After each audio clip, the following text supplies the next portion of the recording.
ओम नमः सिद्धेभ्य।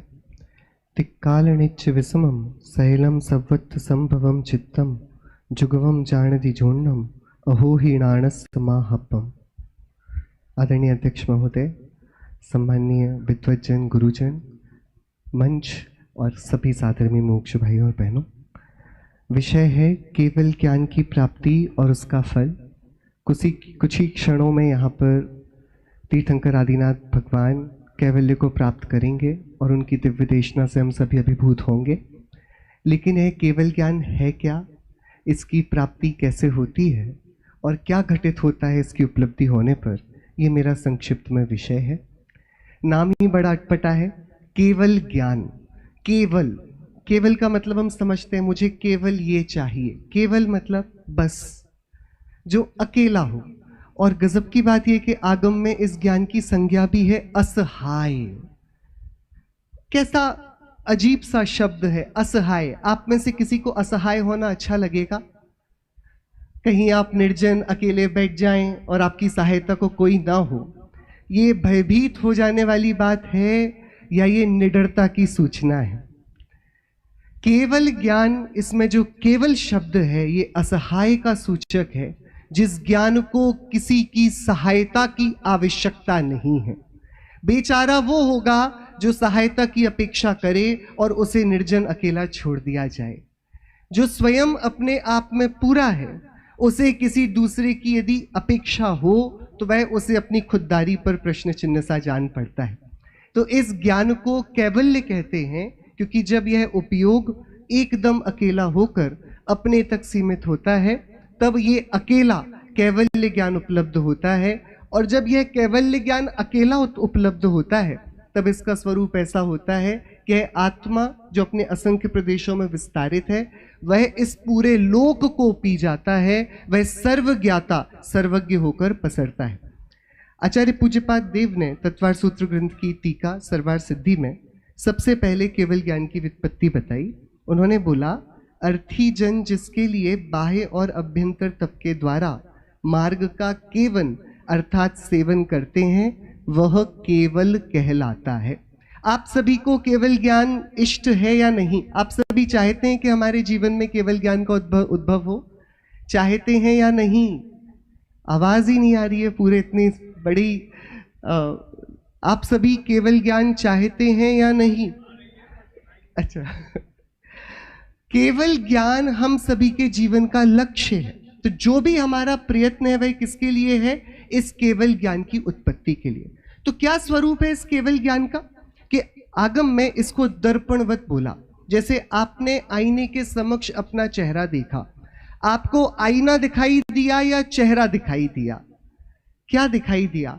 कि चेहरा भी दिखाई दिया और आईना भी दिखाई दिया। आईने के बिना चेहरा दिखेगा नहीं, और चेहरा जो दिखा है वह आईने से बाहर कहीं दिखा नहीं।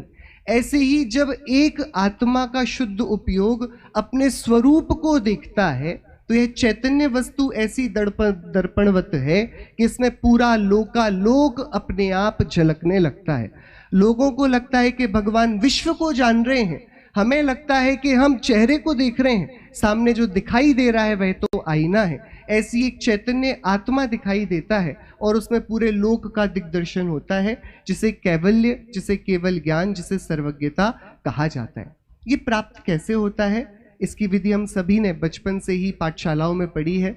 जो गृहस्थपना त्याग कर मुनि धर्म अंगीकार करके निस्वभाव साधन द्वारा क्या करते हैं, वे अपने स्वरूप में जब लीन होते हैं तो चार घातिया कर्मों का अभाव करके अनंत चतुष्टय रूप विराजमान होते हैं। समस्त मोह का त्याग करके ज्ञानावर्णीय, दर्शनावर्णीय, मोहनीय, अंतराय, इन चार घातिया कर्मों का अभाव करके केवल ज्ञान की प्राप्ति होती है। लेकिन ये तो बड़ी सामान्य सी बात है। आचार्य अकलंक देव ने राजवार्तिक ग्रंथ में इस प्राप्ति के संबंध में एक विशेष ऊहापोह की। उन्होंने प्रश्न उठाया, सम्यक्त्व के प्राप्ति की अपेक्षा से दो भेद हैं, निसर्गज और अधिगमज। एक, जो हम किसी गुरु की देशना से सम्यक्त्व को धारण करें, और एक ये कि वर्तमान में किसी गुरु का साक्षात योग ना हो, लेकिन पूर्व के संस्कारवश हम अपने आप सम्यक्त्व की उत्पत्ति करें। तो क्या यह केवल ज्ञान भी निसर्गज और अधिगमज हुआ जाता है? ये प्रश्न किया। प्रश्न आपको समझ में आया? बड़ा ही रोमांचक प्रश्न है। क्या केवल ज्ञान भी निसर्गज यानी अपने आप, या अधिगमज यानी किसी के अधिगम से, इन दो प्रकारों में बांटा जा सकता है? आचार्य अकलंक देव कहते हैं कि नहीं, केवल ज्ञान निसर्गज नहीं होता, वह अधिगमज ही होता है। कैसे? केवल ज्ञान की प्राप्ति कैसे होती है? तो वहां वे उत्तर में लिखते हैं कि यह जो श्रुत का अभ्यास है, इस अधिगम से कैवल्य की उत्पत्ति होती है। क्या बोले वे? केवल ज्ञान कोई बाहर से किसी अनुष्ठान से नहीं, ये जो मेरे पास वर्तमान में प्रकट श्रुत की निधि है, ये जो मैं युक्ति का अवलंबन करके, आगम का सेवन करके, गुरु की देशना पर बढ़कर अभ्यास करूं भेद विज्ञान का, तो यही अधिगम मुझे कैवल्य उत्पन्न करा देता है। तो केवल ज्ञान की प्राप्ति कैसे होगी? इसके लिए ज्यादा अभी आप और हम जो ये चर्चा कर रहे हैं, भगवान की दिव्य देशना को सुनने के लिए आतुर होकर बैठे हैं, ये हम कोई छोटा मोटा काम नहीं कर रहे हैं। आचार्य अकलंक देव कह रहे हैं कि यह कैवल्य को आमंत्रण भेजा जा रहा है कि हमें श्रुत के अभ्यास द्वारा अपने इस अधूरे ज्ञान को भी उस पूरे ज्ञान की महिमा से प्लावित करके अपने में उपार्जित करेंगे। तो यह तो केवल ज्ञान की प्राप्ति हुई कि इसकी प्राप्ति के लिए क्या करना होगा।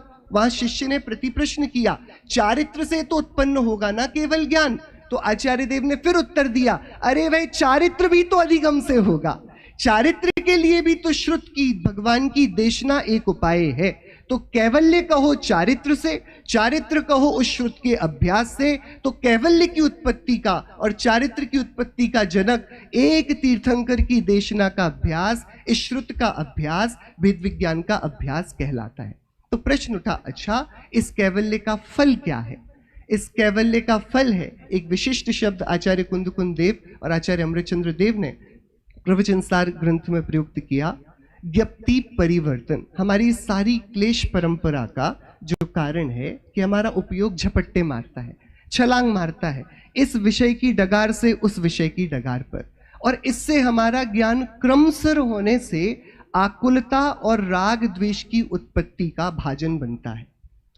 तो कैवल्य के उत्पन्न होते ही इस ज्ञान को एक विशेषण मिलता है कि यह ज्ञान अक्रमवर्ती है। कैसा है यह ज्ञान?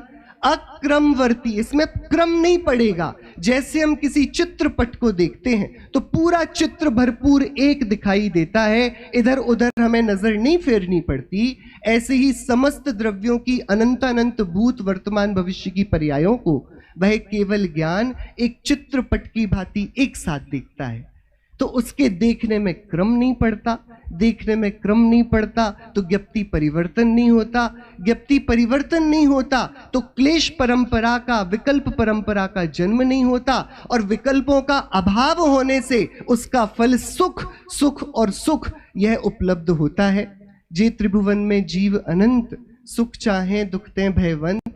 हम सभी के जीवन यात्रा का एक ही अंतिम स्थल है कि हम निराकुलित हों, हम सुखी हों, और उस सुख का रास्ता यह कैवल्य से होकर गुजरता है, क्योंकि बिना अक्रम रूप असहाय हुए जाने बिना कोई भी सुखी इस जगत में हो सकता नहीं। तो केवल ज्ञान की प्राप्ति होगी श्रुत के अभ्यास से, तीर्थंकर की देशना के विचार से, और उसका फल होगा जो हमें वांछित है, जिसके लिए हमारा प्रत्येक श्वास कण न्योछावर है, उस सुख की उपलब्धि से। हम सभी को ऐसा कैवल्य बहुत ही शीघ्र हमारे प्रदेशों में प्रकट हो और हम सभी तीर्थंकर की देशना को अपने आत्मा में प्रकट करें और अपने जीवन को धन्य करें, इसी मंगल प्रार्थना से।